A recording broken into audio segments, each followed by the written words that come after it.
Hello viewers, welcome to অনুর পাঠশালা। ইত্যাদি শব্দটার সাথে আমরা সবাই পরিচিত এবং নিশ্চয়ই ইংলিশ টার্মটার সাথেও ইটিসি ডাট, কিন্তু এটা হলো অ্যাব্রিভিয়েটেড ফর্ম বা সংক্ষিপ্ত রূপ। ল্যাটিন টার্ম এটসেট্রা বা একত্রে এটসেট্রাও লেখা হয়ে থাকে, এরই সংক্ষিপ্ত রূপ বা অ্যাব্রিভিয়েটেড ফর্ম হলো ইটিসি ডাট, মানে ইত্যাদি। অল অফ দ্য রেস্ট, বাকি সবগুলোই ইত্যাদি। ওকে, প্রথম ইন্টারেস্টিং ঘটনা যে ইটিসি ডট যখন আমরা বাক্যের মধ্যে লিখবো, এটসেট্রা লিখবো, তখন লিখবো ইটিসি ডট, কিন্তু উচ্চারণ করতে হবে এটসেট্রা। ইটিসি ডট উচ্চারণ করা যাবে না।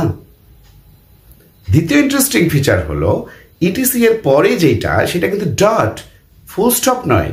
অর্থাৎ বাক্যের মধ্যে যখন আমরা এটসেট্রা লিখবো, তখন কিন্তু ঠিক তার পরবর্তী ওয়ার্ডটা স্মল লেটার দিয়েই শুরু করতে হবে।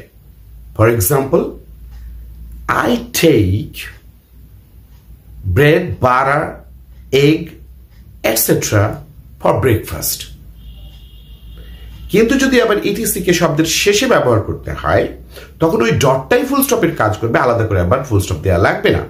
For example, for my breakfast I take bread, butter, egg, etc.